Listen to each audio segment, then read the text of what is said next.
here, but ironically enough, at the time they were pretty popular. I was living in it. I'm not sure. And so you're like, yeah, they were a little south of us. But It could just be a thing. no, it's not. You're on camera. I think that's it. Yeah, I remember. Oh, no worries. I know we tactically chose wrong. You did. I'll You did not. Best know. spot is I think your head. We were, but Then we couldn't see this. Never too close. I know the meeting is gonna be. I'm glad you're. Stick around. You do not. Well, like, So Jenny, I'm gonna finish on I tell. If you'd like, yeah. baseball, so I'd Okay, like. oh, yes, yeah. Yeah, because you'll have your question and answer after your section. Yes, I like mine. thank you. You're welcome. Stuff to ruin it for good. We'll draw it. I feel like the whole suit without a tie. Yeah. There it is. Casual, but I like it. That's all right. No, That's a t-shirt. oh,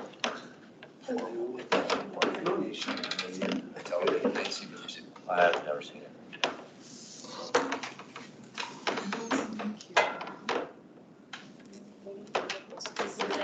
Suzanne, I haven't heard that she's not coming. She may join us. Thanks for being there last night. I don't think everybody's. Yeah. I won't expect you until I start seeing. You're welcome. Thanks for taking my question. I'm gonna add your name to the Start now. notes because I I've know got that a they- BAC member question. Yeah, so it's good start, so we'll go around and do roll call or. Yeah, Perfect. You wanna take it? Straight, walking in right now. By the, like, perfect, by the ones that are like. By the little box. Yeah. I was just only curious how long They are term fiber sounds like all three. But I think that's what we'll. It's actually, Do you guys want the lights? question, Steve's question about kind of pros and cons, basically. I work for Lunas. I work with property tax. Gotcha. Evaluation, but I actually understand. Oh, we run there on Mondays. Yeah. But it sounded like a series of upgrade, series of investment. They do That it. kind of number. In the morning. Yeah. In the Street. winter time, it's very cold, so you'll see people sitting around. All right. Awesome. We're gonna go ahead and get started for the April 26th meeting of the City of Englewood Budget Advisory Committee. So we will start with the roll call. Josh Newell, Chair, present. Bill Sage, BAC Meeting, present. Rita Russell, City Council member, present. Jenny Nolan, Budget Administrator, present. Jackie Lowe, Direct Finance, present. James Moran, Budget Advisory Committee, present. Sean Lewis, City Manager. Peter Eckel, Budget Advisory Committee. Kenitha Julian, Court Administrator. Vance Fender, Police Department. Sam Watson, Police Department. Tim Dodd, Assistant City Manager. Suzanne Bergson, Budget Advisory Committee. And do we have anybody on the Zoom? Doesn't look like anyone called in. Awesome. So thank you. We will start with a motion to approve the minutes from last meeting, March 22nd. Motion to approve the minutes. I'll second. All right, all in favor? Aye. Aye. Opposed? Minutes are approved. Moving on to new business. Tonight, continuing our department presentations and I'm blanking on the term right now.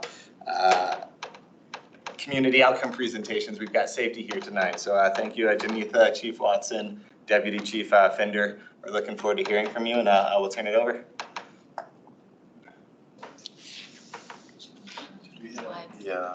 Do you have the initial slides, Jenny, of the outcome? Yeah. Okay. Yeah. So let's quickly introduce this and then turn it over. So so we're coming, I think, towards the end of our outcome areas. And so I think I'm pleased to announce that the City Council did approve an updated strategic plan that now runs through 2025, excuse me. So the outcomes have shifted a little bit. The two big changes are that we now have a new outcome area called community well-being. And then we also consolidated infrastructure and transportation. And so because we started this with the old plan, I think we're just going to finish it, the way it's been structured. Safety is an outcome area that was in the original plan, and it remains in the new plan.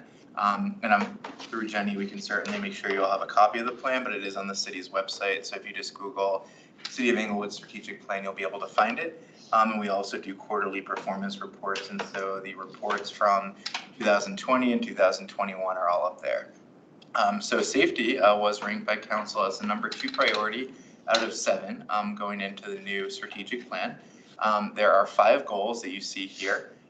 Similar goals that exist in the older version of the strategic plan. There were a few changes that were made. I think the biggest change was adding number 5, which was responding to emergencies. Flavors of the other 4 goals were in the existing plan. There were significant achievements in this area in 2021, and I'm sure the chief will talk about them.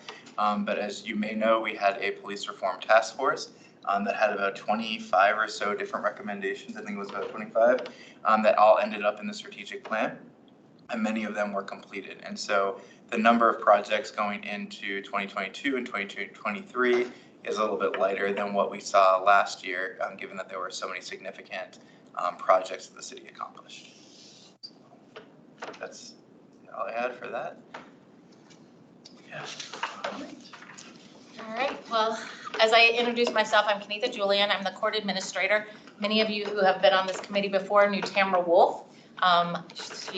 She had a world of knowledge and experience, and I will try to tap into some of that tonight mentally and bring forward our overview. So this is a municipal court overview, and I know that's a very busy slide, so I'm only going to highlight a couple of the things. But obviously, as part of the municipal court, we are ensuring safety and community needs are met through fair and efficient judicial processes and programs. Our mission is to ensure justice with dignity for all, and the dignity is a big component for us in the court, is making sure that everyone's treated with respect, with fairness, and with equity. While punitive sanctions are appropriate and required in many situations, we also recognize that many people that come to us, we meet people where they are, and a lot of them have mental health or substance abuse issues, as well as are experiencing homelessness and other personal complications that may prevent them from being successful in their court outcomes. And so we have really, upgraded our court to have a rehabilitative and restorative justice model, which you all have approved many of those allocations for us in order to accomplish those. Our revenues are a byproduct of the court conducting business, not the purpose of the judicial system. So while you may think of, we do tickets and fines and court costs, all those things, they really do not equate to the outcome of promoting the business. To do so would be unethical, because that gives you an incentive to fine everyone or to increase costs on different people. In our case and in our court, our judge evaluates each case individually based on the circumstances of the case and then allocates accordingly. So again, revenues are a byproduct of our business, not the primary purpose of our business. As you may recall or have recognized, our revenues have decreased substantially from 2020 through 2021, and that trend continues into 2022 with a decrease of cases. I'm sure the police department will get into some of those reasons as to why, but the county sheriff's department and various other entities during COVID and hereafter have limited arrests and those types of things, and so that does minimize the number of cases that we have coming into the court. Again, fines and fees are set by the judge on individual case per basis, and also by a charter here in Englewood, which is very unique, is that the municipal judge, shall establish rules of the court and council shall, upon recommendation of the judge, provide, we have a male judge, so it's him, with the necessary court facilities, supplies, and clerical assistance requested. So again, for us, we focus on procedural due process and our community-based programming with restorative justice and rehabilitative issues. The funds that we returned to the fund balance last year was $187,814 to the overall fund balance. The breakdown of those funds are as follows. You can see from the personnel, commodities, and contractual, with giving us that total. The personnel really was in vacancy savings. We had, as many industries experienced over the past year and two, we had a big turnover in our unit. We had several that retired, long-term employees. Again, Tamara Wolf had been here, Sean, correct me if I'm wrong, I believe it was 32 years. So we had long-term employees that left. We had some others that left during COVID due to processes, procedures, extended family healthcare issues. And so we did have some of that. And so with that exodus, we did have some vacancy savings that were returned into the budget. Our contractual really is due to reduced arrest by the PD and jail. So we had fewer first appearances and some other obligations that we had that we didn't spend due to those reduced case numbers and filings. And then our commodities, again, due to a lot of those COVID restraints, our technical trainings and travel and those types of things were limited, so that's what was put in. It really, for the most part, boils down that we had decreased volume. So with decreased volume, we didn't have as much spending. The challenges that we face in the court is public trust. As you can imagine, with everything that you hear in the news, courts, no offense, are an extension in a lot of people's minds as an extension of the court or of the police department, although we are very separate. The police department make the arrests. Legislation determines what is an offense that could be arrested for, and the court really just enforces that through the court process. And so with that, it leaves a lot for the courts or the public to wonder what the court is up to. Historically, as many of you may or may not recognize, courts were kind of in this bubble. People didn't really know what was going on with courts. They didn't know what happened with monies. They didn't know what happened behind the scenes. And now we have a lot of transparency, and we've worked really diligently towards that, posting a lot of our information on our website, posting information about the court on the website, and making sure that we're rehabilitating that public trust and making sure that our community is feeling safe with that public safety in our realm. A lot, as indicated earlier, a lot of our customers that come, we recognize that they have a lot of mental health and substance abuse issues. And so we're working to try and meet them where they are and get them the assistance and the help that they may need. And again, those are challenges that we face in making sure that we have the proper funding and the proper ability to get them where they need to be, get that treatment. Legislation, as of January 1 of this year, our OJWs were taken away. And what that was an ability to suspend driver's licenses when people did not pay their fines. That was the remedy. So if you didn't pay your fine after a certain period of time, we would turn it over to Department of Motor Vehicles. They would then issue this OJW, and then they would not be able to renew their driver's license until they resolved their case by paying their fines or any courts fees that they may have had. Now you cannot do that, so our only remedy is collections. So it took the bite out of traffic tickets and citations. So that's a loss of revenue that we can't really enforce in that way. We have to go about it a different way. Another one that is coming to light this year, it would probably go into effect as of January 1, 2023, is our 48-hour bond hearings. The state has had this recommendation, state courts have had this recommendation for a couple of years now. Municipal courts were kind of molded out of that legislation. They have now decided that municipal courts should be included. And so if you are arrested, you are entitled to a bond hearing within 48 hours. What that indicates for us is that we would have to have a Saturday court, at least a hearing, a time frame in which to have those hearings for those bond hearings if anyone is in court based on our bench warrants or bonds or anything related to our cases. Resources, again, helping us to help the community find these resources for housing, counsel, food and financial assistance, navigation, because all of those help us navigate voluntary compliance, which promotes public safety. And by that, voluntary compliance, so if we recognize that people need this assistance and we give them the help that they need so that they have respect within themselves and the accountability of what they've done, it helps to promote that public safety because they can go back into the community, be able to help remedy what they have done or the wrong that they did, and then continue on with that respect out in the community for the corrections that they've made. Like every industry that is experiencing all of these issues, personnel needs and costs due to market changes. Again, we had some turnover, so now trying to recruit and refill some of those vacancies, it's costly, not only in just financial costs, but also in that the knowledge and getting them up to speed and learning all of these tasks. The top 3 capital project priorities, eCourt, we had implemented eCourt last year as of May 1 of 2021. So we've been at it about a year or almost a year, and it's going well. It has a lot of potential and we're doing really well with it as far as case management implementation for the courts, tracking cases, being able to get better data when we need to do reports and those types of things. We have run into a few snags with our online payment portal, which I'm sure you'll hear a lot more of all of this from IT because they're the ones who are managing that contract and those monies. So I'm sure you'll hear more from them.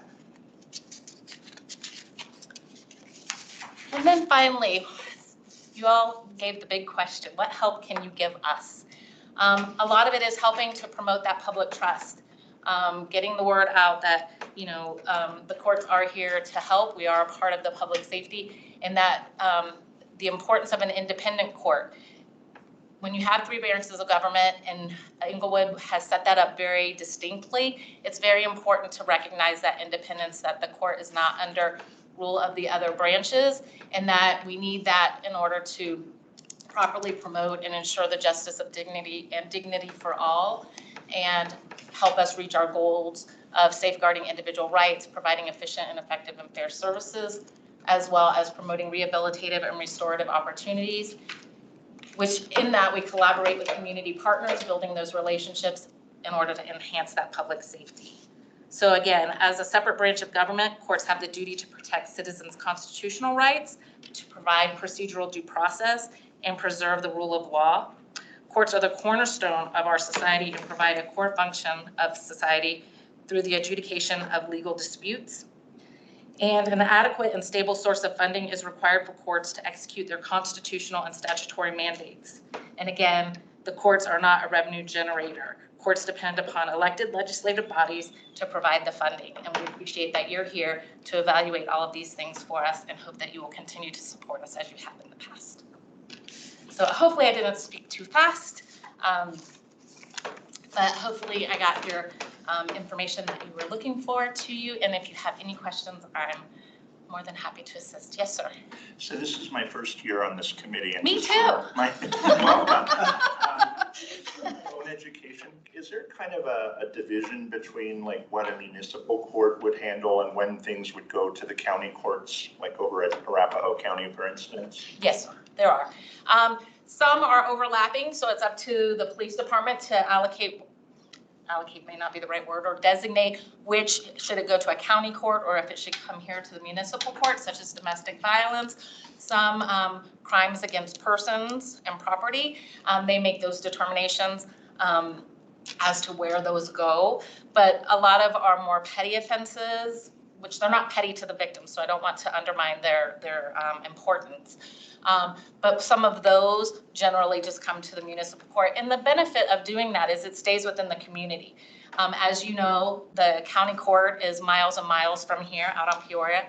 And that impedes on our citizens in that they have to make that trek out there. They have to deal with it there. It takes a lot of that out of the control of the community because we do have that opportunity to move our cases along faster.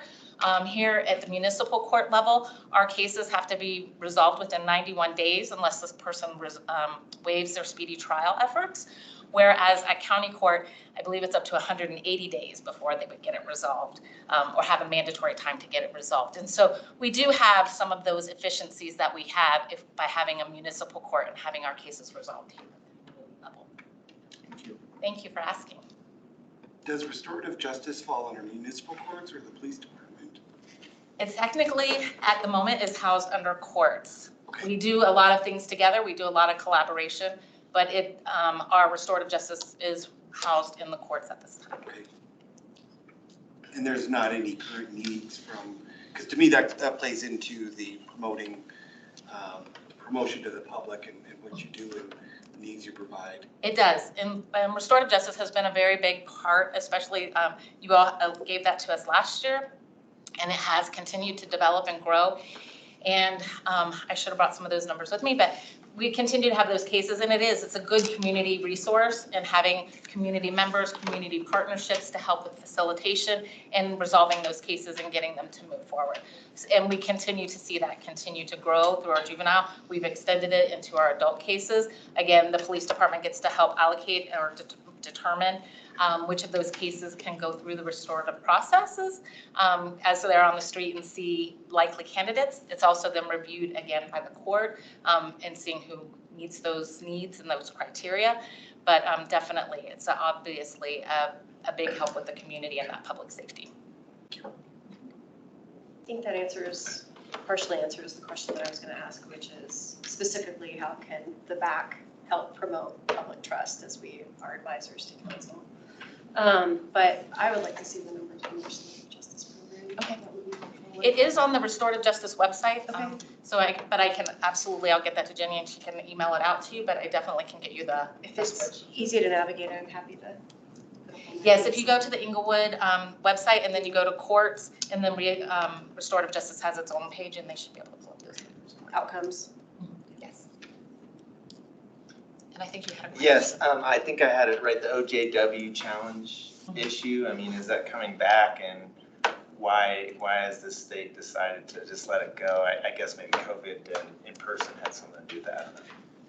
I think it's a legislative issue in that the pendulum is swinging, and if you've been in the legal justice system for a while, you'll see the pendulum swings back and forth frequently. I mean, it takes years, but it does swing back and forth. And at the moment, there's this shift, just as we are doing the rehabilitative, the restorative. It's really that recognizing that people should not be in a financial constraint or impede their liberties in order to have the punishment. So some of that is for the OJW issue and driver's licenses. Driver's licenses is a privilege. We've all been taught that since we were very little, because your parents could say, I would take it from you, right? It's not a right. However, it has become more of a right. It's not an enumerated right like marriages or something to that effect, but it has become more to the level of a right, in that they don't want to take it away, because in doing so, it impedes your ability to work. It impedes your ability to have interactions with your children if you have visitation issues. It really does impact a lot of your liberties by having a driver's license. And so while that's kind of a view, I can't say that's specifically what they wanted, but it really is evolving and relating to that, and to not have those financial constraints. Unless the driver of question has some serious penalty, I guess there's some cutoff for that. Yes, because, well, usually what it had done in the past is when you had an OJW, if you were not reissued your driver's license at that time, because if you didn't go and get it resolved, then what you would do is you would drive on a suspended driver's license.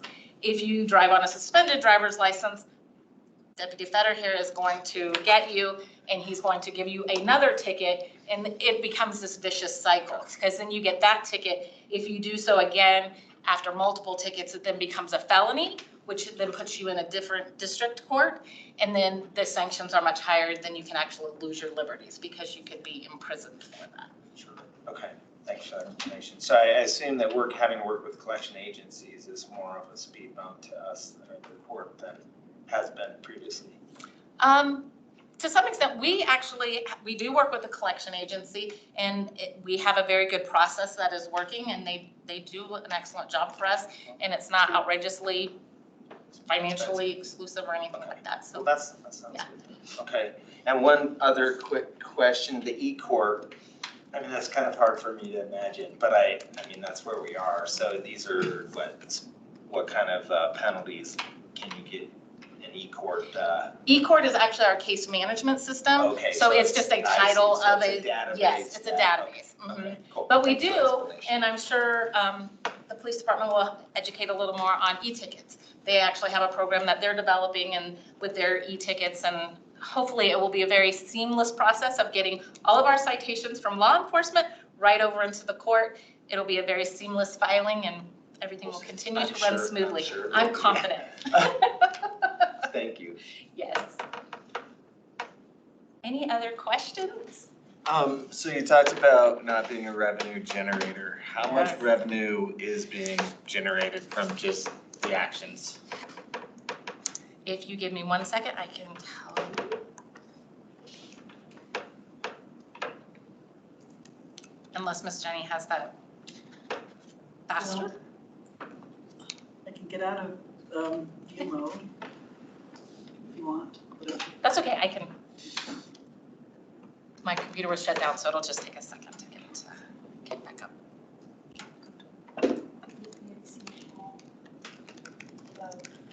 Go to the website to see the revenue.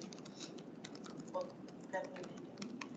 We can do that, but I can go Yeah, right I on. can Go to there. Tyler New World. Not Google it, but. And that is, they're chattering, because we can go to the website, we do our quarterly, I haven't, I do not have the first quarter for this year up. Go to Tyler New World. And then we can do the revenues. Yeah.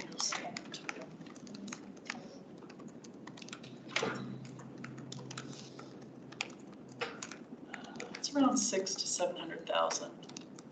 We used to be at a little over $1 million, but revenue has been going down for several years now. And those estimates are more than enough for kind of the conversation in tonight. So Okay. revenue Thank you, sorry. 600 to 700, and that's not from 600 to 700 million range. This is down from a million in the past. Like, how much of that revenue is obviously funding the operations of the department, and how do you walk that balance where the goal is to essentially, cut down one of your revenue sources? And so what's kind of the thought about, like the offset from contractuals was $33,000 this year. That doesn't seem to be enough based off of the goals of the court. Right. And that's the tricky question because we have to balance out, but again, courts are funded and it's not just municipal courts, state courts and federal courts are always, they tend to be funded and they're not self-funded. Yeah. So a lot of times that's working with your funding agency, whomever it may be, whether it's a city council or whether it is the state legislature. It's that constant conversation of recognizing what the needs are and then figuring out how we allocate those. It's not necessarily a balance. Yeah, and do we have kind of a benchmark of historically the revenue generated offsets what percentage of the overall budget? Is it, getting into double digits into even a more significant number? Or is it, single digits where it's more manageable as you're dealing with these ebbs and flows? I don't know the specific numbers because I'm fairly new. I don't know all of the trends. I do know that there has, in the past, there was a significant, and Jenny, you can jump in if you would like to help. At 5 or more years ago, the revenue was pretty significant. It has steadily decreased since then. So I don't know exactly what the percentage is. I apologize for not knowing that information. No, It's a great question. I just don't know the exact information and I would hate to misstate it. Well, And Jackie just looked up, just for 2021, our revenues were down even more so than I had just mentioned. It was 465,000. what was the total? The budget. The budget was 722. That was budgeted revenues, or what's the total budget of municipal courts in terms of operating costs? Oh, you're looking at operating costs? I'll give you that. I can confidently say it's upside down. It is. I do know that. We're at about a million one. Million one. So 40% or so of the costs come from the budget, and that's been shifting. Is council obviously involved in these discussions about these goals with the shift? And have we looked and tried to understand programs like restorative justice? What's the what's the economic impact of that, and what does that mean, and is there any opportunity, to have benefit from that economic impact in terms of your guys' costs and operations? Yes, and there is economic impact, not always directly as a revenue source generator, but there's economic impact back into the community. So a lot of times you have to look at some of those outward flows instead of just the direct monetary inflow. Do we know if it ties back to any other departments across the city where by reducing the recidivism rate, what's the impact of the police budget? Steering homeless to better resources, what's the impact to other budgets? Like that type of thing, where is there opportunity to grow some of these programs and being able to track this actual financial benefit across the board? And it aligns with the goals of getting the revenue down to zero, where you're kind of funding yourself from these ancillary sources of the wider impact. And correct. And I would say because it's fairly new, we haven't been able to capture all of that data, but the metrics and the points that you're talking about are very important. And as we continue to develop those, we'll definitely make sure that we're including some of those metrics. what type of resources do you need to go down that path? Do you feel like you're funded as you're walking down that way, or is there limitations you have right now? There could be some limitations in reference to the data tracking in reference to restorative justice and getting some of those issues. I think it's just a slow process and growing because, again, facilitators are fairly limited, and that's the bigger component because it takes more time to get the facilitators trained and ready to come on board. And I know for a while Ames was the only one, and then we had Marie LeClaire, I believe is her last name, from the school board. Those two were really the only two certified restorative justice facilitators we had locally that could help facilitate. They did do a facilitator training a few weeks ago, and I think they're working on getting a couple more established, not a couple, but a few more established. And then the bigger component is the community circles in which we get volunteers, and they have been successful in getting people to come on board and do that part of it. So I think it's part of it is time, which you can or cannot give us. And then as we continue to develop that, some of it may be the funding, because in order to do some of those facilitator trainings, you sometimes have to implement some funding towards the people to help you to do those trainings or to carry out those conferences and be able to do them and promote them well. Absolutely. And then, yeah, that's all I had around that topic. So thank you so much. That's fantastic. All right, thank you. Any other questions? Seeing no heads shaking or no hands, thank you so much for the opportunity. I will apologize in advance that I'm going to duck out. I have a 10-year-old and a 13-year-old who are playing baseball, so I hope you will not mind that I'm going to No watch them. apologies needed for that. Especially the weather turned out nice again. It was not so nice this weekend when I had to sit there in the wind. Tell me about it. We got sandburn. Track meets, yeah, I was Yes. there. I thought I saw your girls this Yep. weekend. Yes. Thank you all so much. Thank you. Thank you. And if you have any other questions, you can find me at Municipal Court. You can find my email address. I should be online, so don't hesitate to ask me any questions. Thank you all. Thank you, Tricia. Should we just jump right into the, we don't have to go back in the slides, but to reference the previous slide that Tim had on the safety outcome areas, I just want to say that what you're hearing tonight is a lot about police and a lot about courts, but when we talk about safety outcomes, you'll hear that in so many other departments. There's topics of safety. Good example. What you heard about restorative justice is one example. The PD itself manages code enforcement and fire marshal, and both of those, especially the fire marshal service, speaks to safety.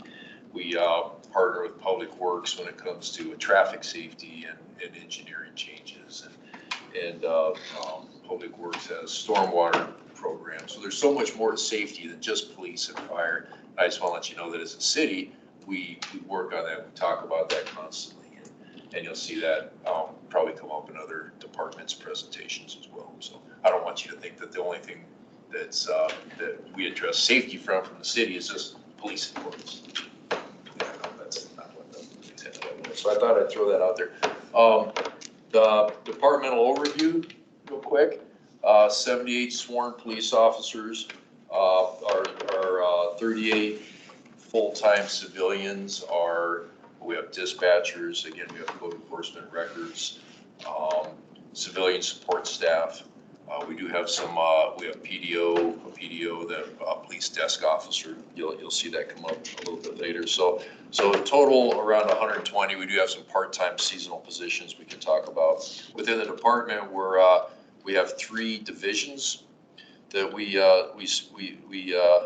manage. The patrol division is the largest. That's the traditional police officers on the street. Is managed through our patrol division. That also includes our traffic team and our zone policing program. Special operations and codes, that will be our investigations team, as well as code enforcement and the fire marshal's office. And then support services is a catch-all, but that also includes records and dispatch and our professional standards bureau, which does hiring and training, recruiting, as well as internal affairs and a variety of different tasks. So we operate with those 3 divisions. I thought I'd take a second and talk about the program enhancements that we got last year that we're working with this year for 2022. So we were given a parking management officer, which actually was hired and in place the first of the month, and that adds to a person that we had that did both parking management and abandoned vehicles, inoperable vehicles. So this gives us the opportunity for a specific parking management officer. We hired our community relations crime prevention specialist about a month and a half ago, I think, Vance. Yeah. And who's hit the ground running and really helping us advance in both those areas, community relations and crime prevention. Very, very important for our department. And then the additional seasonal code enforcement officer, we're still recruiting for that and trying to hire the additional one as well as the one that was in place leading up, coming into this year. So I just wanted to give you a quick update on that. The funds returned, the police services, we hit it pretty close, right, Jenny? I think that's the closest we've been. That's about as close as you It's can too get. close for I will say this is my first, so I was promoted to chief in August of last year. So I was partnered with finance on closing out the 2021 budget. And this is my first year of the development of the new budget. So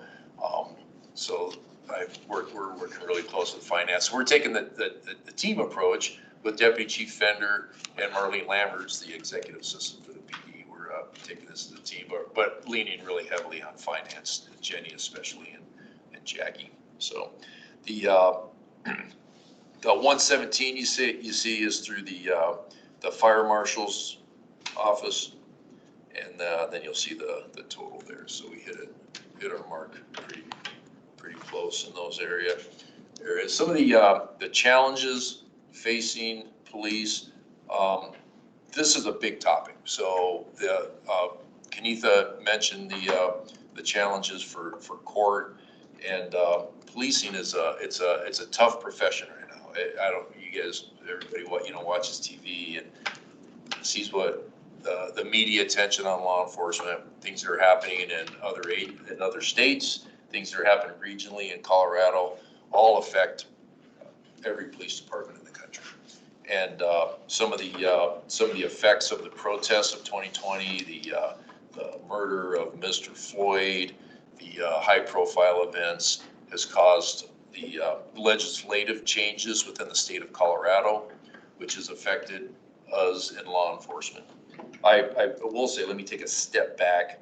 The part of that was the police reform task force. Tim mentioned that. So in 2020, we entered into a process of the police reform task force, which we partnered with various members of the community and professionals to look within our department at things that we do relating to our hiring practices, policies, our use of force policies, how we the alternative policing programs that we offer, and we came up with the changes that Tim talked about, and most of them, a lot of them were policy changes, wording changes. one of the things that I was very proud of for the police department through the police reform task force is that the task force at the very beginning benchmarked our police department instead of just coming in and with wide changes, the suggested changes that you may have seen other departments had. They benchmarked us first and looked at our policies and looked at our training and our use of force and our how we discipline and provide corrective action and really benchmarked us first before they started suggesting changes. And we came out of that really well. There were some changes that we had to do. Some of them were wording changes. Some of them were program based. But it was a very, very important time for us in law enforcement. 2020, 2021, 2022, going into 2023 is very, very important time for us. So getting back to the legislative changes, those have a big impact on us as far as the burdens that are put on law enforcement. I shouldn't say burden, but requirements is a better word. Reporting requirements, documentation requirements, the body-worn cameras. Actually, we're implementing that program prior to it becoming state law. We'd gotten approval through council to move forward with that program, and now it's a state law that every agency will have that. The requirement for reporting, documenting crimes through the record management system.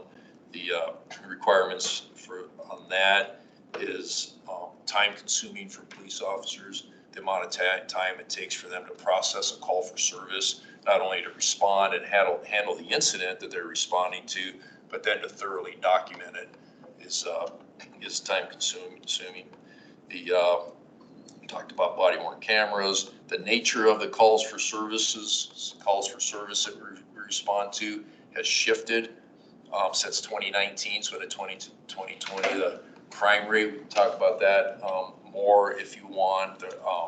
The nature of the calls for service, it's escalating, it's increasing. And the safety requirements for the officers, not only is it a challenging profession, but it's a dangerous profession for the officers. And but we also want to talk about the safety requirements for the community too, is you know, putting a department, fashioning our department and allocating our resources. So with community safety in mind is important. Part of that is not only having an effect at crime, but also being visible. One of the things that we hear within the community is visibility. So much of what we do when we're short-staffed or when the crime rate is high is reactive. Is we're just going where the problems are because we need to. We need to send police officers and resources there. But creating a police department that is more than that's proactive, that we can be more visible in the community and we can patrol high call for service areas and high crime areas and be more present in the community in that manner. And the CPTED implementation and recommendations are there as challenges. Vance, that kind of found its way into this slide is a challenge, but that's a program that we pushed forward last year as far as an audit for the city facilities and city parks on trying to reduce the likelihood of problems in those areas through environmental design. It could be lighting, it could be bushes, it could be cameras, video, and then we've taken that a step further, not only for city facilities and parks, but incorporating that into our police department strategies throughout the community and the businesses and the residential areas as well.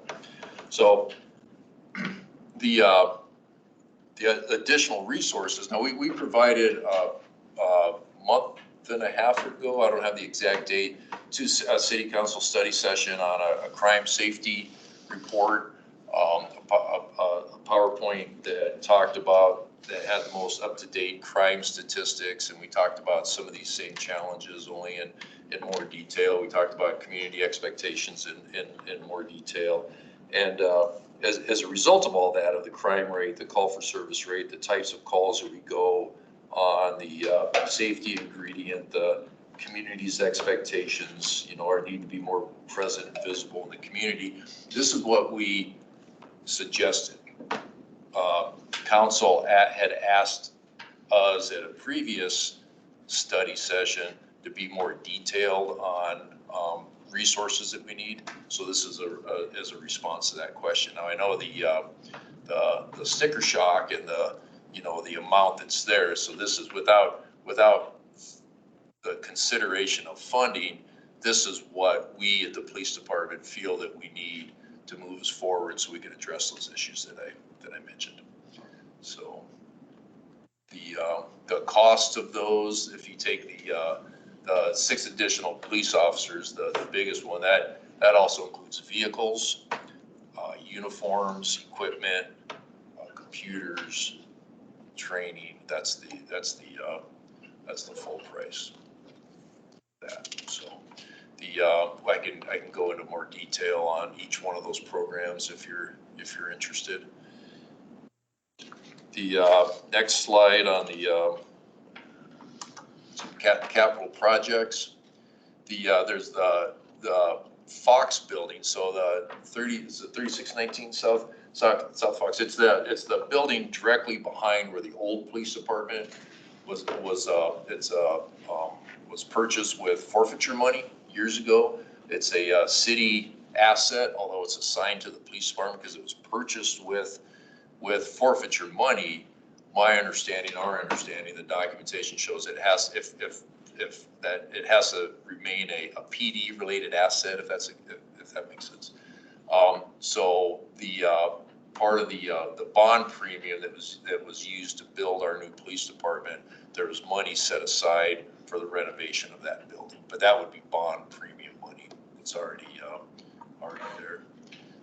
We do the best job we can. We work closely with finance on regularly occurring equipment that is needed. Now, the issue with some of these is that they're not every year expenses. They don't come up every year. Like there's tasers are every 5 years, and ballistic helmets and ballistic plates maybe every 7 years, and angel armor, which is the ballistic plates for the police cars, or maybe every 3 years. So we try to identify those in advance so we know going into the next budget cycle what we're going to need for that year.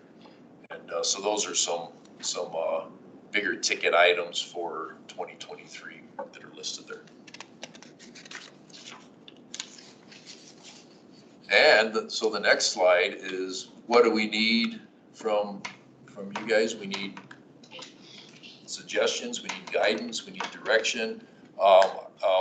Nothing that we do on the budget side of our police department is done in a vacuum of just the police department. We collaborate with the city manager's office and other department directors, and of course finance on putting this in place. But if you guys have any questions or comments, we'd like to hear those. How's Citizens Academy going?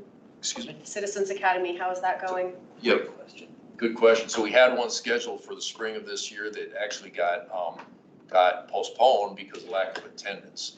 And our new community relations person that you saw in the program enhancement is reset that for the fall of this year. Totally revamped the entire program. Brought in new topics, new instructors, it's more interactive, more fun, more informative, and we're really excited for that this fall.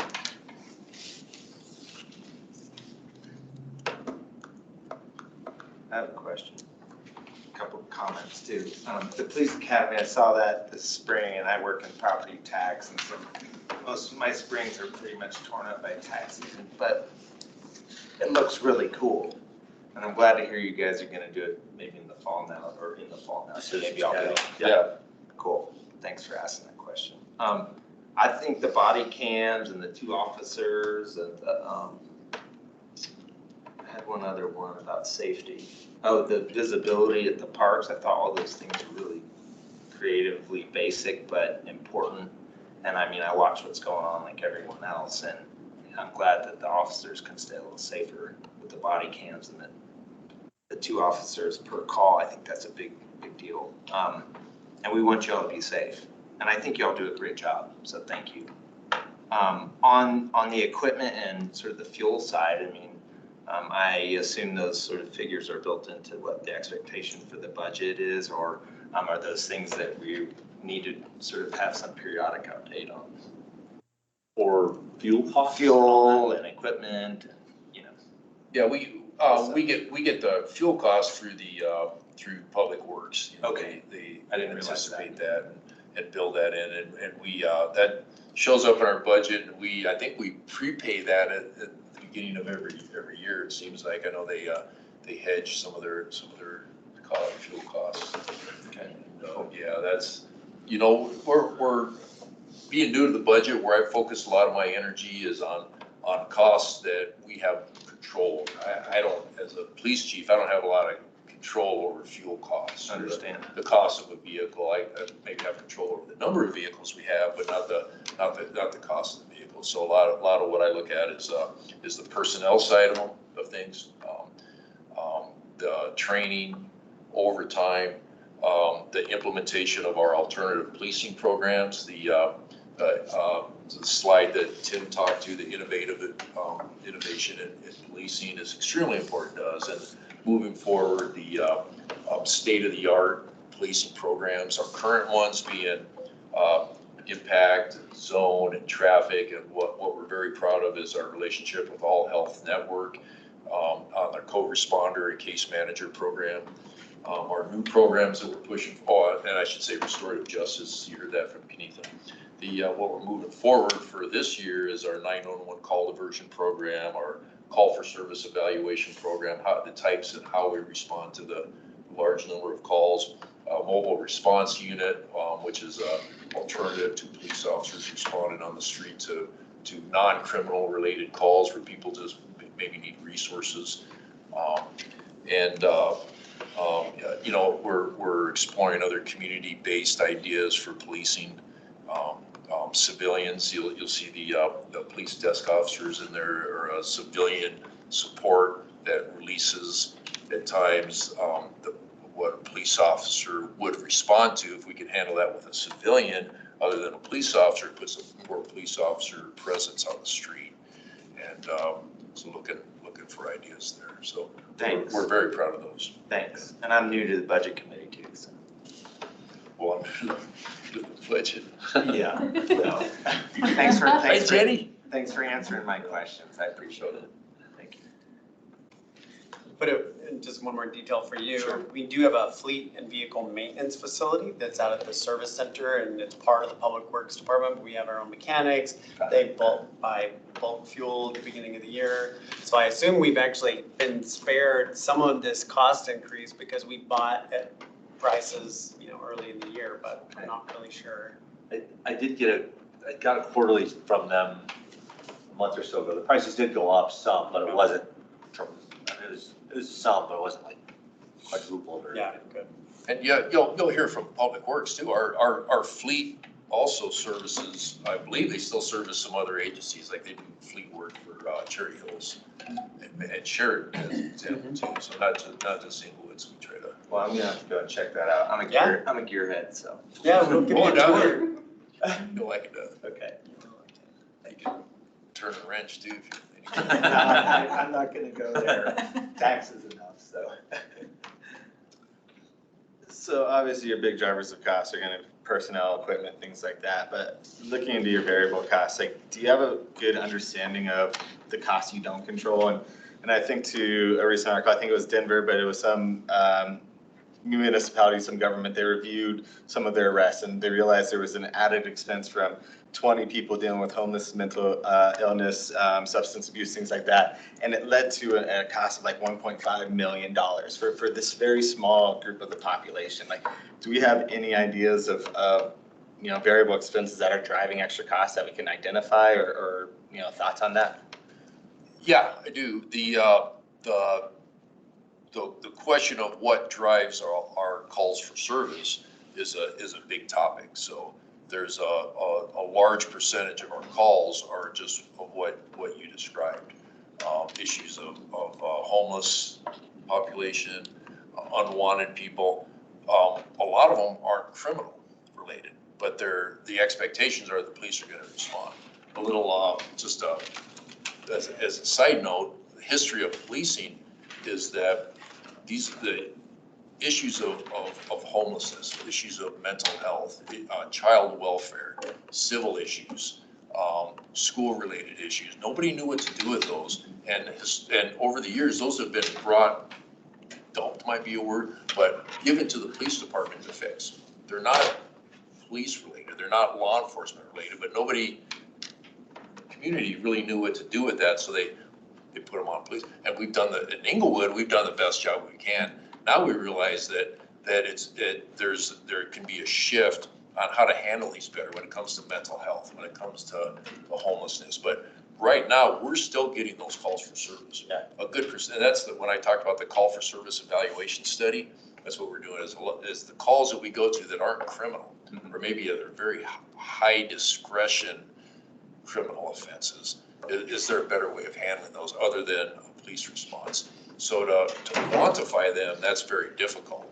But we can realize the number of calls for service. And right now, the community's expectations are that the police will respond to those and we'll investigate. We'll do the best we can. And right now, we're doing that with our CIT program, with our co-responders, with our partnership with All Health, with the restorative justice program. And we're trying to chip away at those programs or at those calls for service and doing the best we can. But it's until these alternative policing programs really are in place and are effective at reducing the number of calls for service, we still need to respond. We still need to, when somebody calls, we need to investigate the best we can. And are we trying to have the ability to track any of those drivers? Because especially with what the city's done with restorative justice and impact and all those programs that have been rolling out, like, are we understanding as costs are shifting around what that true impact is, or is it still too early, and we don't have the data or resources to even track that data? Yeah, maybe Tim can better answer that question. For me, I'd like to, so much of it is hard to quantify on the cost savings. I mean, I've said this before, and I don't mean to be flippant, but it's, we don't have a parallel universe, right? Oh, yeah. So we don't know, but, by offering these alternative policing programs, how many calls for service that has reduced or that has eliminated. We can look at trends and we can look at crime rate and we can look at the dollar value of what it takes to send a police officer to a call or to staff a shift, I should say. But that's a big topic on the metric side of it. Yeah, I mean, certainly, the first step is obviously collecting data, which is what we're doing, and putting the data side by side to basically show, okay, are calls for service changing, is the crime rate going down? And then also looking at success rates in different programs. But to find that nexus is, as the chief said, it's very difficult. I think it really tells more of a story, and it's more, I wouldn't quite call it anecdotal, but it's very hard, I think, to find that through line. I think I rely on, or staff rely a lot on feedback from the community. What their expectations are, their satisfaction level. We do citizen surveys every couple of years is a good tangible example. But what does the community expect? What do they want out of their law enforcement? Because it's different in Englewood than it is for Denver, for Cherry Hills, or Ghost. It's weird. Or surrounding agencies. So it's really, we need to tailor make our law enforcement response to what the community wants and what the community needs are. There's some things we have to do by statute, but so much of it, especially on the proactive side, is, there's departments out there that all they do is just react to calls for service. There's nothing proactive going on in their community, and that I know that's not what our community wants. And I think if I could just add, Chief, so we do, as you mentioned, the citizen survey every 2 years.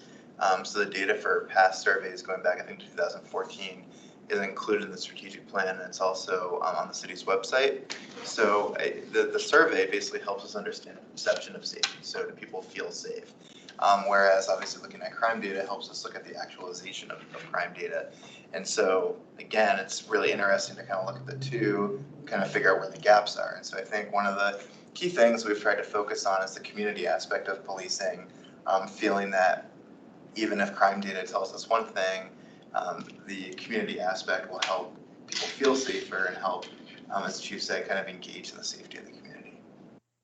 Yeah, and Josh, to your points, questions about, cost versus revenue, et cetera. Particularly, I mean, this is, I would say, the most difficult, particularly for us as the city manager's office, as we are working with finance to present a balanced budget to council, is the fact that, you have decreasing case counts and corresponding decreasing revenue in municipal court. But you also have expansion of services.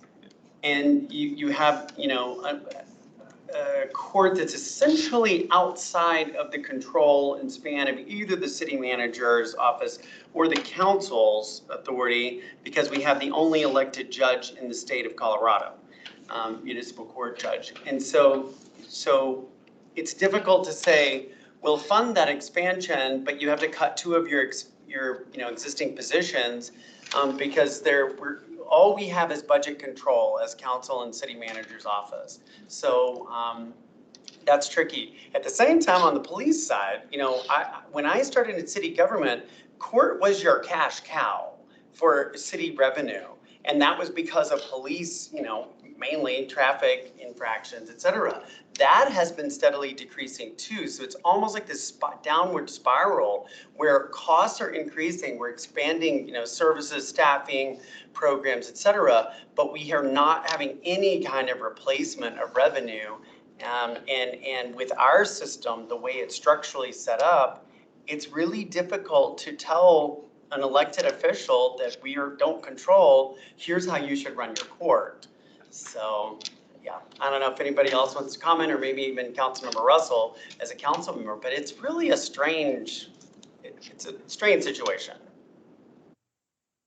Well, and obviously the work that the city's done to try and walk that balance has always been impressive, and I think it reflects on what we see in the community and your guys' influence and presence there. But, ultimately the question is, if the court wants to be, almost revenue neutral, our goal is not to be a revenue generator, how do we fund that in such a way to, manage that? Because, from a public trust, there's always going to be track the money, right? I think of the Morrison Police Department where they were getting 75% of their budget from tickets, and anybody driving up the Red Rocks, they would just pick them up. And, the challenges that structurally are from that, like how do you trust a police department when their job is now to get revenue versus and tracking that money? But it gets down to the case that taxes, there's always this pressure on lower taxes, things like that. So the realities behind it. And then looking at these programs that are rolling out, trying to understand what's the balance, that we need the police presence because these challenges are out there, but is a continued increase in police presence without these supportive programs.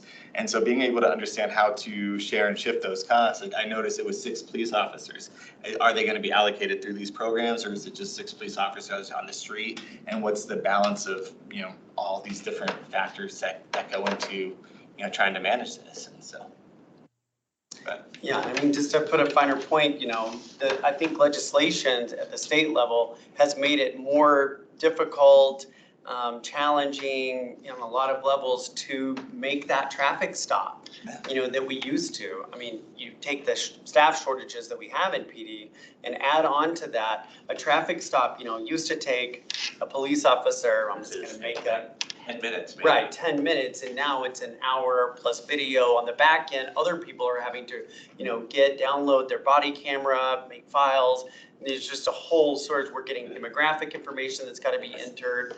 And I mean, a lot of those things are quite important. I'm not discounting that, but it's just a really tricky situation. And to try to offset that, on Monday night, council's going to have a discussion about, do we need to be looking at some sort of public safety tax, maybe that, and or a streets tax, because our costs are increasing, our quality in terms of streets is decreasing.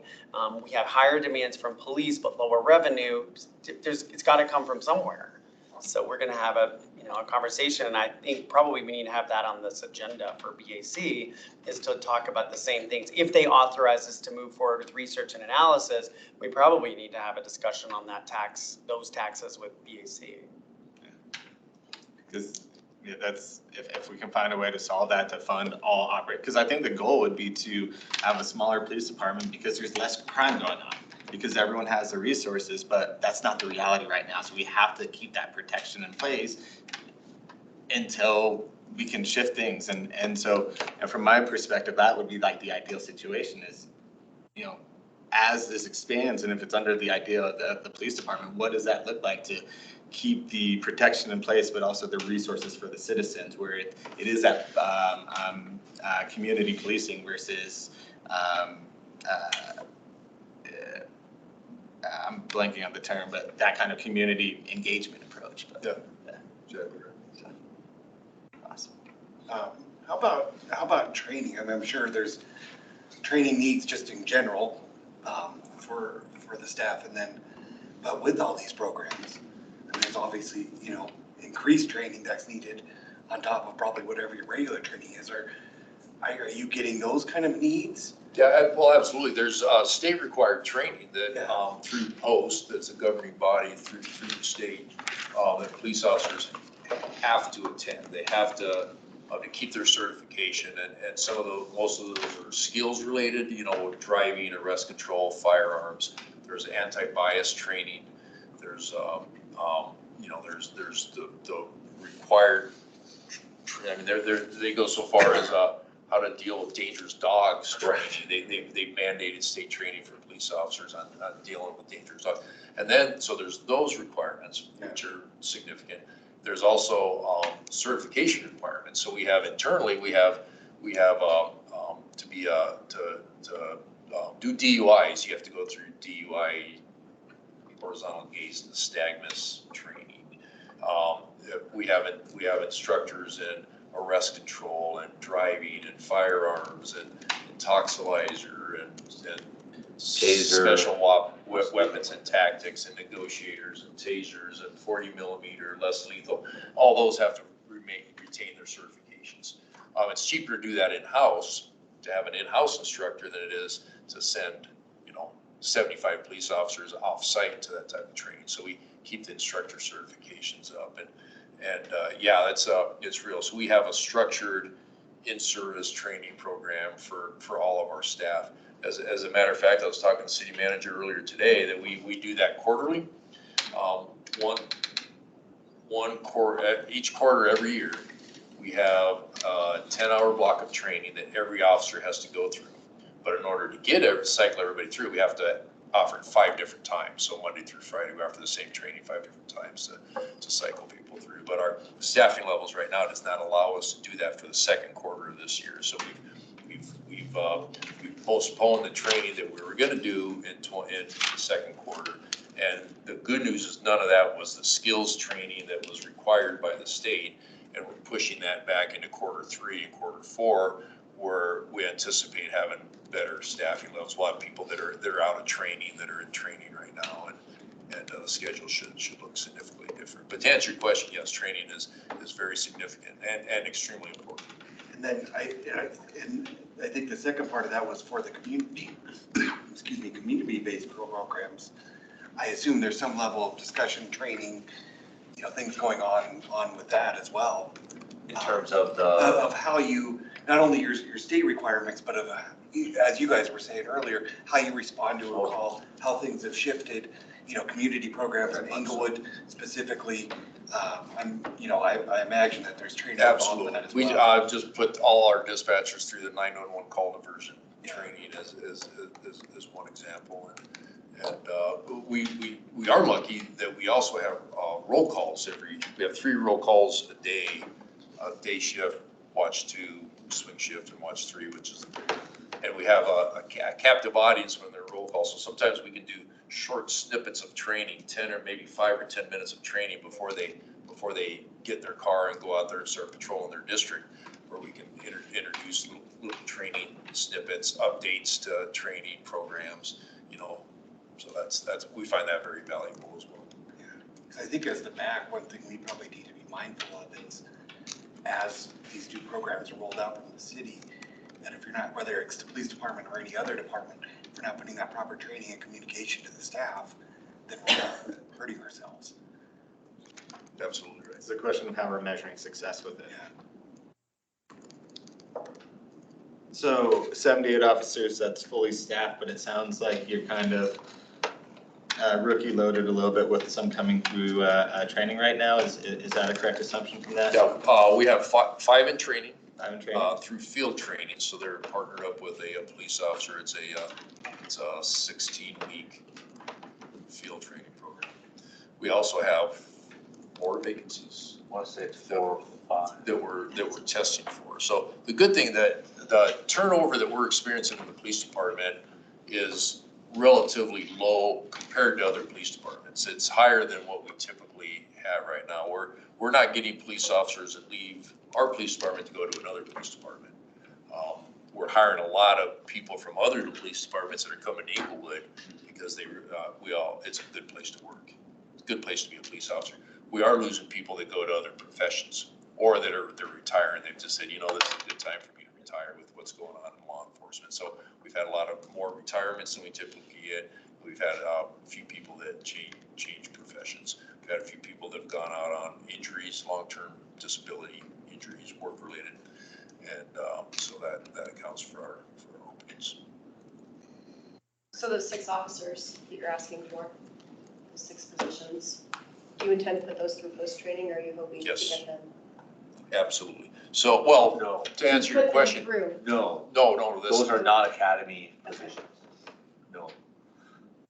No. So what, we have 3 different hiring programs. We have the academy position, which we can hire. It's a proactive way when we anticipate that we're going to have on a typical year 3 to 5 openings every year. That, you know, hire somebody in advance, put them through the academy. You know, when they're done with the academy, send them through FTO training. That whole process can take 8 or 9 months. That's one program. That's a very small part of how we hire. We also have a post-certified hiring program where we hire people that are certified, that have put themselves through a police academy. So a lot of the local law enforcement, the local community college, ACC is one example, Red Rocks, Pikes Peak. There's quite a few that have post-certified academies. So these individuals have put themselves through the police academy at their expense, at their time. Now they're certifiable if they come to a police department and go through the field training. And then we have a lateral program where we find individuals that work for other police departments that want to come to Englewood for a variety of reasons. It's usually an upgrade situation, or maybe they're relocating from out of state. We'll hire them, and that's we have a lot. We hire a lot of people that are lateral. In fact, close to half of our department had prior experience with other agencies before they come to our department. Maybe about 45%. And so those are the 3 hiring programs that we have. But those 6. So those 6 will Salary be, fringe equipment. they'll be either that certified. $960,000 pertains to salary fringe equipment, et cetera. Yeah, so they'll either be certified or they'll be certified when they come, or lateral. Where are openings currently at, and what does that look historically? Because if we're adding 6, but we can't fill up a full staff, you know, I'm kind of hesitant to think to add until we at least get back up to be able to maintain our capacity right now. Yeah, that's exactly right. We anticipate having everybody hired, the current openings that we have by the 3rd quarter of this year, you know, with the schedule that we're on. Now, many of those will be in training, you know, through the end of the year and even into the beginning of next year if we hire them late 3rd quarter. So these would be in addition to that. It is a longer term endeavor, for sure. We're getting close on time, but I have more questions. Unless, do you guys have any more? No. Well, they do Um, some police cars. What was it? I think I heard last night they had 6 or 10, I don't remember what the number was, new cars that were coming, but you haven't received them yet. Yeah, we work through Public Works on a replacement schedule for those, and those are off of our capital equipment replacement fund. So the police department pays for those through the SURF, Capital Equipment Replacement Fund. We pay for those by unit, and they're on a replacement schedule through Public Works. I'm sorry. No, that's okay. That was a good. Can we look at the department overview slide again? Oops. Because I had 3 little questions on that last bullet point. Oops. Sorry, guys. Where is this? Slow down there, Jenny. There it is. Okay, the parking management officer. So that individual issues parking tickets. right? Yes, So the fees collected from parking tickets go to municipal court. yes. So that's a revenue generator for court. The question I want to ask, and it's not the right question, is does that position pay for itself? And I guess the answer is no, because the funds go to municipal court, but We studied that and, there is a offset, whether it's a one-for-one offset or whether it totally justifies its position. It comes fairly close. The real need though is the service to the community. So the parking management officer is we're doing things to support our community development, the downtown, the DDA downtown authority. Wellness district. which Wellness is- district up by the hospital, the RTD lot around here at the Civic Center. We're really trying to, have a positive impact on the community when it relates to parking problems. And oh, by the way, it does generate, which is a benefit, if you will, but that's not why we intended to introduce the program. my second quick question, the seasonal code enforcement officer, which season? And Right now, why? it's wheat season. Weed season. It's wheat season, yeah. Snow season? Tremendously successful, yeah. That was a brainchild of the city manager, and it worked fantastic last year. Yeah. Although if it doesn't rain this year, We're not gonna get any weeds. Chief, I did have one question, and thanks for the presentation. Are there national metrics in terms of staffing for police departments by perhaps per 1,000 residents or something like that? And could you characterize how do we compare with, I guess, similarly sized communities in our area, perhaps City of Littleton or something like that, in terms of the size of our force? yes, so there are different ways of deciding the resource needs for a police department. And I believe when you refer to the number of officers per 1,000 populations, generally one of the thresholds is 2 per 1,000. Actually, the Department of Justice or the FBI relates that to 2.5 per 1,000. That does not take into consideration the crime rate, the community's expectations, the size of the city, the geographical considerations. And it's a very simplistic way of looking at resources. There's some communities that have very little crime rate and they could probably get by with 1.5 police officers per 1,000. There's some that have very high crime rates that probably need 3 or 4 per 1,000, so you try to strike that balance. You also, the comments I mentioned earlier about communities' expectations on, what they want to see their police officer doing, their police department doing relative to high crime areas, high call for service area, visibility, school zones, high accident locations, those types of problem areas. The officers per 1,000 does not take that into consideration. So with that in mind, then, if you look around the metro area, is there another municipality that you tend to kind of look at as being somewhat comparable to Englewood in terms of those other factors? And then based on that, kind of how do we compare with them? Yeah, that was actually a council request that we did recently. You got that up in front of you? Yeah, so we actually did this as a council request a couple of weeks ago and identified about 5 different ways that are nationally recognized to determine how many police officers are enough. And the officers to population ratio was one. However, like the chief said, it just doesn't take into consideration daytime increase in traffic, business owners, Santa Fe, for example, 285, for example, those kinds of things. And so we did do a lot of those. And the national standard is quote unquote 2.5 per 1,000. If you look at that method, we tend to compare ourselves with different agencies throughout the metro area. Englewood, for example, this last year was 2.1 officers per 1,000. If you look at that ratio, we compare ourselves with the city of Wheat Ridge quite a bit because of their population density, the size of their city, and just some of the other metrics that Wheat Ridge has. And they were at 2.7 officers per 1,000 when we looked at that. But you can look at other agencies, for example, in the state of Colorado, the average is 2.2 per 1,000.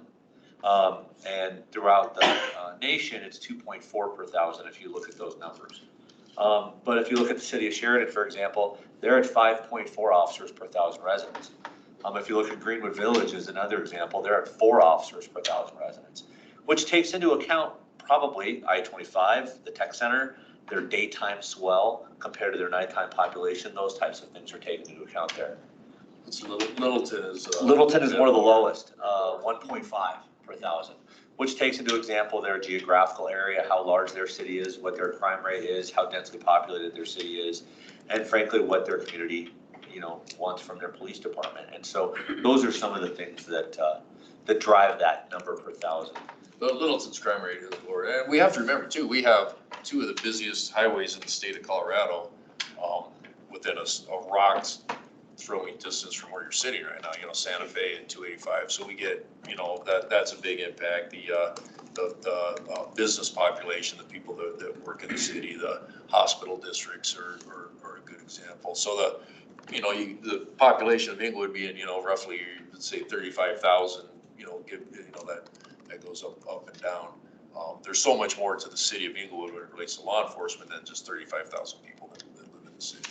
And bordering Denver, it's really easy for Oh, I'd like to hear somebody said that. I agree. not just being in We're the still metro considered area. what they call a core city. If you look at those types of metrics, which means that we're not a suburban city. We're still considered a core city with light, heavy industrial, with residential, with large quantities of traffic with 285 and with Santa Fe. So there is a little bit of a difference. Thank you, that's really helpful. Appreciate that. Can I ask a question to follow up on that? So if we're comparing ourselves to Wheat Ridge, do they have the same policing model that Englewood does, like community policing, or do they use something else? Oh boy, I think that's kind of a department by department, I'm not going to say thing, trend. I would say that every police department, probably within the state of Colorado, is practicing some sort of community policing. That's just kind of the standard. But yeah, so I can tell you for sure that Wheat Ridge is definitely following some sort of community policing standard. I don't know what their enforcement strategies are or how they deploy their officers or anything, but I'm very confident they're using some sort of community policing standard. Okay, thank you. So as we're going through this massive shift of, community policing, the evolution, things like that, what are your guys' officers' needs? Like, how are they doing through all of it? Like, are there any specific things that they're looking for that could help them? And I don't want to say more training because it's just such a simple thought, but like, what are they saying about it? What do they need? What are they looking for support? Yeah, and thanks for asking that question, because we constantly think about the individuals, the employees, their engagement. And as I mentioned earlier, it's a very tough profession to be in, and the legislative changes and the risk to police officers, not just physical risk, but financial risk. Officers that are being sued and charged, so we have very strong support for our law enforcement in Englewood. But there's a chilling effect out there for law enforcement with state legislation and all these requirements that are put on police. And yet at that time, they're out there. The police officers are out in the community. They're responding to calls for service. They're taking action. The comments that the city manager made about them putting themselves out there and then having a court system that may be viewed as being too lenient, or we have a jail that was shut down during COVID, not shut down, but very restricted during COVID. So they put themselves out there making good arrests, but there's nothing they can do with the person. And that's all a chilling effect. Yet they understand, we talk about it constantly, the community's expectations on what does the community want out of their police officers. And we're very engaged with the entire city, to include the police department, on having the officers feel good about what they do when they go home at the end of their shift, to feel good about what they've done during that shift. Even if it was a terrible day, they still know that what they did has meaning for the community, has meaning within the police department. Their voice is heard. They have input and challenges and that are facing them in the police department. And it's a very important time for law enforcement right now. I would say in the 34 years that I've been here, it's the most critical point in time for law enforcement. And I'm glad that I'm here to help with that, and that we have a command staff in place and a whole city leadership team, including the city manager's office, that recognize that. So to answer your question, yeah, they're aware of this, and they're looking to the community, they're looking to the staff of the police department, to the city leadership team on their support. And it's happening. We're out in the community. We're making good contacts. We're making good arrests. We're at the high crime areas, the high call for service areas, the hot spots, the school zones, the high accident locations. We're responding to calls for service. We're keeping the community safe. We're making good contacts. We're not getting complaints against the officers for inappropriate behavior. You know, they're doing the right things, but it's hard. It's really hard. So, thanks for asking that question. Well, perfect. Thank you so much for your time and a great conversation tonight too. Yeah, thank you for all the insight. Anything else, Sean? Moving on to the item that's been hanging out there for a while, the meeting date and time. We had last left it, I think, Tim, Sean, you guys are gonna come bring a list of maybe dates that we could move it to. Did we get to that point? Yeah, well, I basically looked last time at different nights of the week that we could do. We could be pretty, I mean, Mondays are a no-go, Fridays obviously a no-go. Wednesdays and Thursdays could potentially work, but. And I think the goal was to move it off of the fourth week, because especially during the holiday season, that's when we're always dealing with when's the meeting, confusion around that. And I know we had some issues with that this past year. Can we just send out a, choose dates open based off of the calendar, send out a poll and do an up and down vote? Is that an option? Can you do that? So it would be retained tonight. If you guys want to provide alternative dates, and I think the second and the third week were the best. The first week of the month looked a little bit problematic, but if we're able to vote that way and just do a straight up and down vote, whichever one ends up with the most. And I'd say include both members and council, and this would go into effect for the next budget cycle, so after the August report is turned in. So I guess that's a motion for everything I just said. Motion to have an up and down vote based off of tonight's night, two alternative dates provided by the city based off of what's worked. Everyone involved in the meetings is going to vote on it, and based off of that, that will be the new date starting on the August budget cycle. I'll second that. Okay. All in favor? Aye. Opposed? So let us know if there's any issues with that process with the charter and things like that, but we'll look for an email from you, Jenny, on just the vote going out to everyone. And both Bill has reapplied, I intend to reapply, so we will have the same council coming in next, or a committee coming in next year as well. Perfect. Awesome. Moving on, we have the capital improvement projects. As Jackie was saying, it was awesome to see everyone there last night in person. James, thank you for joining on the phone. So great representation. I think some other committees might not have had anybody show up in person, so we'll brag about that a little bit. Process for that. It looks like we're returning in our ranking by June 9th. Is there any standardization that you're providing to kind of fill out a scorecard for the ranking, or how should we present that? It's really up to you. Awesome. So whatever the members, it's members' choice really. They'd like to see.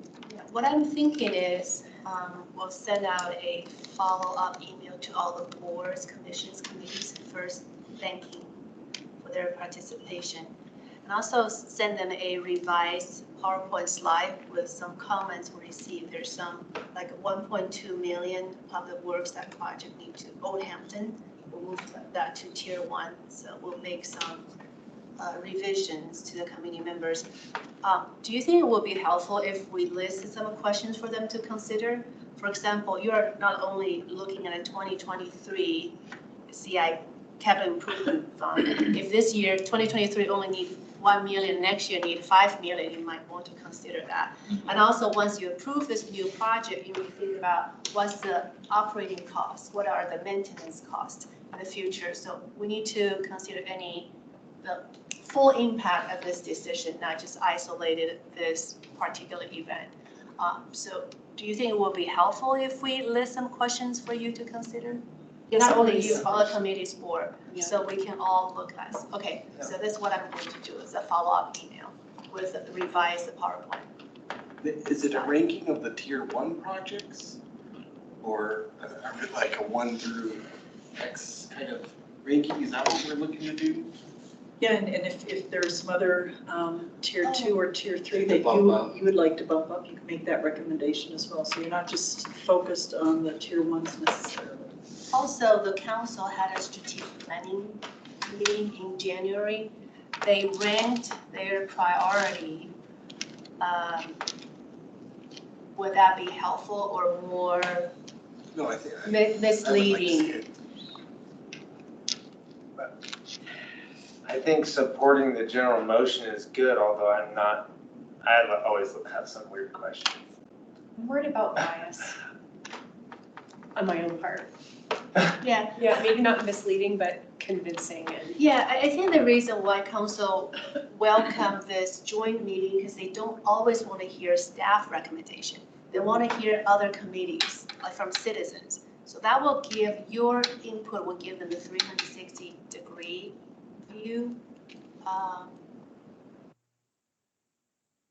What do you think? Do you want to see? I guess I can choose to not look at it. Good choose that. I just don't want to err on the side of being agreeable, because it's really easy for me to say, oh yeah, that sounds good. Ooh, that's a good point too. So I wrote down the recommendations that you said last night and that you just mentioned this evening. I could probably do without council's areas of focus. At least we can list, because in the PowerPoint slide, we have strategic outcome. Yeah. That might be good, Strategic outcomes are helpful. probably good. Always Yeah. good. Okay. I agree. Can I make a comment? I actually like what you said, because it would be interesting to council to see if that's really what you all think the citizens or what is important to the city. And I think that council needs more of that input too, not just from the 7 of us. We're represented from the Technology Advisory Committee, Budget Advisory Committee, Planning and Zoning, so I think it's pretty comprehensive viewpoint. Okay, Kind of on that, if you can give us just standardized way to present it as well. Do you want it by communities where we rank each individual fund, community outcomes, and then each individual, or do the ranking by community outcomes, do the ranking by funds? Like, how do you want us to present the data? So kind of thinking about that and the guidance on where we can just, fill in this. That way you have the same from all 5, and when you're doing that comparison, it's easy to slot in. If you provide that to us, I think that'd be really, really helpful. absolutely. I think we needed your input, especially for the public improvement fund and capital project fund.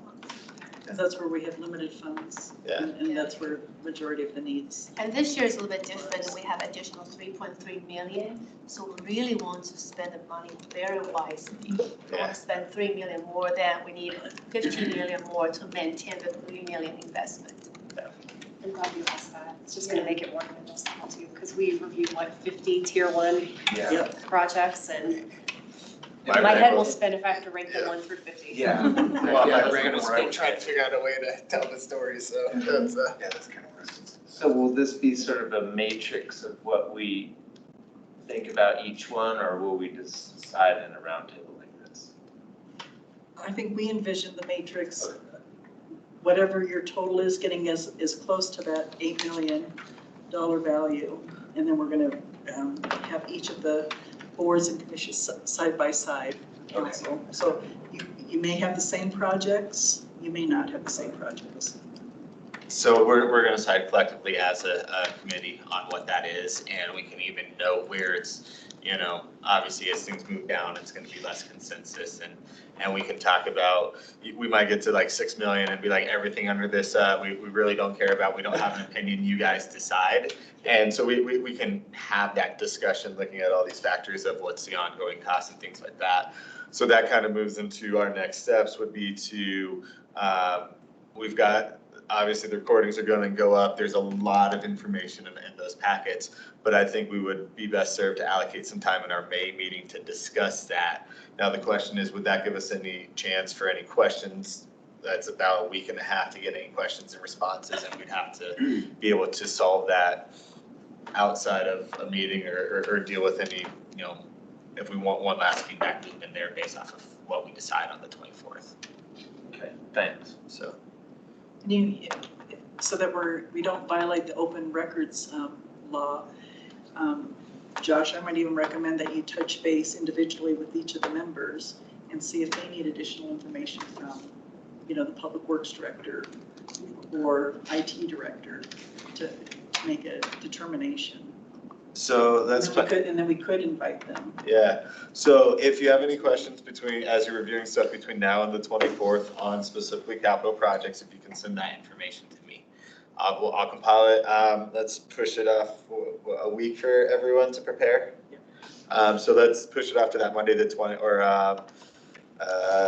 17th, Monday the 16th. Is that Talking May, May 16th? and that's, what are you asking of us?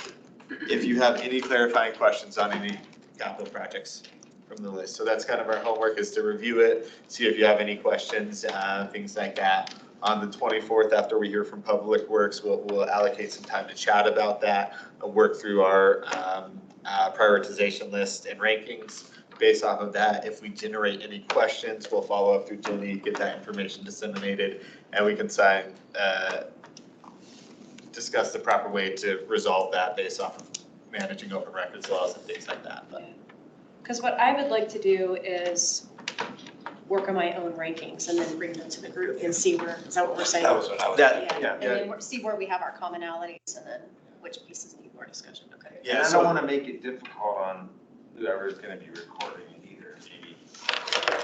Well, so what it is if we complete everything on the 24th and don't have any follow-up questions, like no problem. Okay. If we have to get back together, then we have to manage that. And if there's 3 of us working in a Google document, that now triggers open record laws because it's 3 members communicating on it. So that's where the considerations come into play with that. Yeah, but it's not the end of the world. We've done it before. Okay. Naturally, I'll we be don't wanna, prepared. naturally, we don't want to create extra meetings. And if anybody needs additional information before the 24th, we can either have the director at the meeting, or we can ask the director your specific questions, so we're prepared to answer those questions on the 24th. If that information funnels through me by the 16th, we'll work with you. And if you would like the director there, please put that in the request in the email. If it's just something that a question, or if it's, you don't really care, just don't comment on it. And we'll kind of decide based off of the questions and everything coming in, what's appropriate and who's appropriate to invite. Is that our only topic on the 24th? We will have Public Works as well. Yep, for transportation outcomes. So transportation, awesome. So not hearing Peter scare us, but also make me feel more comfortable all at the same time, talking about lead pipes and everything. When Chief was talking about safety, I just thought back to last night. Well, we did get good news today. I just sent it to council during this meeting, but we closed on the WIPY loan at 2.8%, Wow. 2.86%. Wow. That's just the sewer fund projects, but we hope to close quickly on the water fund. And that's thanks in large part to the great work of Jackie and her department, and Stiefel, our financial consultant, and of course the utilities department and city attorney's office. It's great, it's awesome. So yeah, so the 24th, I will have that, and then this discussion. So depending on how long transportation public works goes, Later night. it could be like tonight where there's a little bit more discussion to be had. Yeah. Okay, one last announcement. I wonder if you are aware our city manager received the city manager of the year in Colorado. Yes, everyone's aware. Yes, congrats and very well deserved. Yeah, thank you. Thank you for all you do, yeah. So they grab it and pass it around. Yeah. Members' choice, anything else? Celebrating Englewood is May 7, right? On Saturday, we will have a table there. I plan to stop by and celebrate Englewood. Hopefully the weather will be nice. Great thing to do with a baby, so. Yeah, easy to push up. Don't forget the sunscreen. Yes, yeah, we're learning that lesson real quickly. So next meeting, May 24th, 5:15, and that'll bring everything closed for the night. Thank you. Thank you. Thank you. You